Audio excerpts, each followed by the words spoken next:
The last remaining board members of the Nuclear Energy Corporation of South Africa resigned today. The parastatal, which falls under the Department of Minerals and Energy, is bankrupt and struggling to fund its operations and to pay salaries. The outgoing board members have been feuding with the Mineral Resources and Energy Minister, Gwede Mantashe, accusing him of a lack of support. Minister Mantashe has accepted their resignations.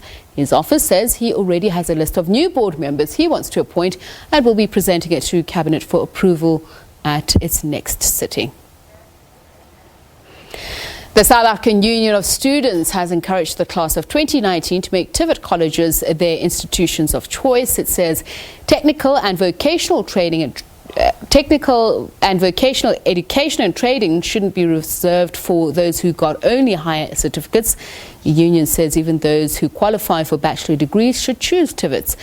Meshack Mugabe joins us. He's the president of the South African Unions of Students. A very good evening to you, and thank you so much for speaking to us. Now, many would say the norm is that especially students strive to get university passes. Why are you now trying to corral them towards TVET colleges, which some people, whether rightly or not, look down on? Yeah, look, thank you very much for having us in studio, and we want to congratulate the class of 2019 for such a sterling performance of 83%.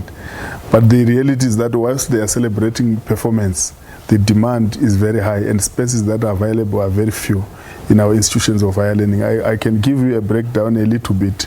That DUT received 114,800 applications, but only have got 8,000 spaces for students. Waterstool University received 118,000 applications and only have 7,100. West at UJ received the highest, 180,000, almost 200,000, and they only have spaces for 16,000 students. So what we are saying is that with that kind of demand and the shortage of spaces, our role is very important, but we don't want students to be discouraged in terms of entering in TVET sector, because TVETs are institutions of choice. Last year we embarked on a campaign we called TVETs Must Rise, because we believe that the products of the TVET sector are well brewed enough to make significant contribution in the industry, and they have got the prerequisite skills to contribute in the industry. So students must go and apply and also be enrolled in the TVET. But I suppose at the end of the day it's about how you sell it, that you say what TVET colleges have to offer are very well matched to the needs and skills development of the economy. Yeah, no, you're correct what you're saying, and I think that the government must play a role to improve and ensure that the qualifications are of value, because there has been a concern that has been raised over the years.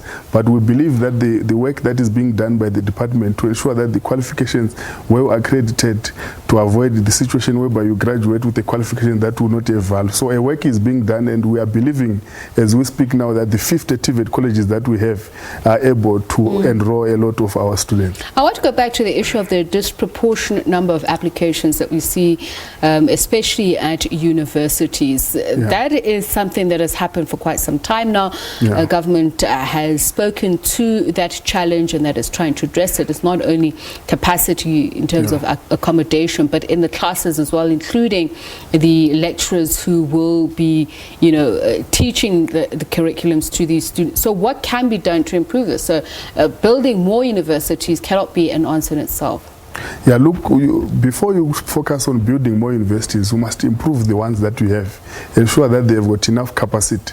What I can say to you now, that the concern from our university SRCs as they speak to us as SAUS is that some of the universities are not increasing enrollment quotas. In fact, some are decreasing enrollment quotas, and it's our concern. We are saying the quotas that are provided by government, let's adhere to them and let us ensure that we enroll as many students as possible. But on top of that, universities must play a role to attract third stream income, to ensure that they build capacity, they build infrastructure, they attract best academics, ensure that teaching and learning happen in conducive environment. So we are looking at that, and we are concerned as the leadership in terms of ensuring that these things they happen. So I want you to talk to us about the struggle for access to universities and college. What are some of the major causes that you see? That is the main issue that we are here, and I want to assure you that we will be dealing with those, but let me highlight some of these challenges. Student accommodation is one of the challenges. You are enrolled in another province, you don't know anyone,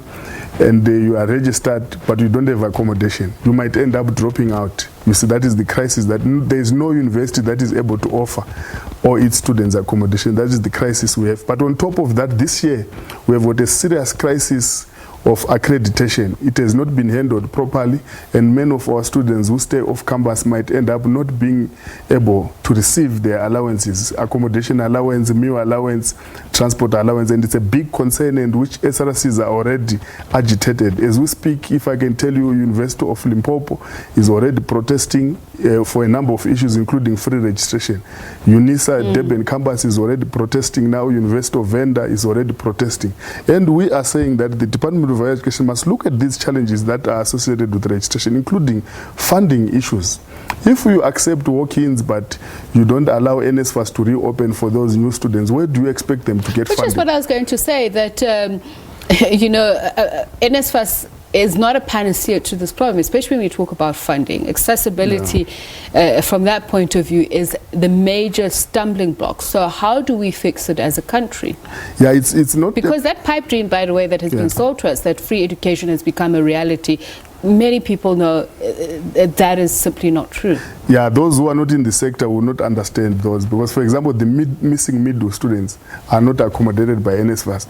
Postgraduate students are not accommodated by NSFAS. In fact, we have got demands now to the Minister of Higher Education, and amongst those demands which we are giving Minister Blade Zimande 7 days to respond to these demands, or else we are shutting down all universities, including funding for postgraduate students, including provision of funding for the missing middle students. Have you set up a meeting? There's a meeting that is coming on the 21st of this month, and we hope that the minister will come positive to resolve these issues. So should he not come positive on the 21st of January, you are saying you're shutting down all universities? Well, that's what we're saying, because 3 universities are already on protest, others are waiting for that meeting, and if that meeting do not resolve these issues, including the issue of student debt, students who are owing universities are being told that you must pay all your debts before you register, which is a problem, because if someone is in 3rd year, you have already invested first, second year, and you want that student to drop out on the final year.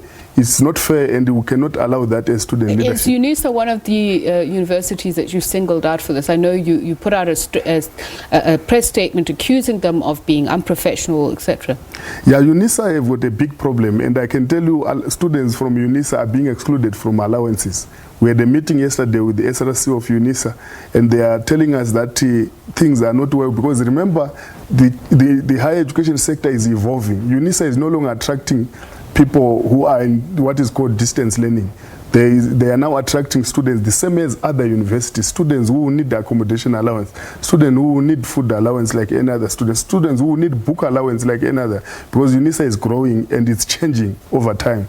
So the briefing that we have currently, which we want to brief, is that if the minister do not resolve issues of UNISA by tomorrow, the SRC of UNISA briefed us that by Monday they are shutting down all campuses of UNISA nationally, because they are being excluded from allowances. They have got a lot of examination results that are not released.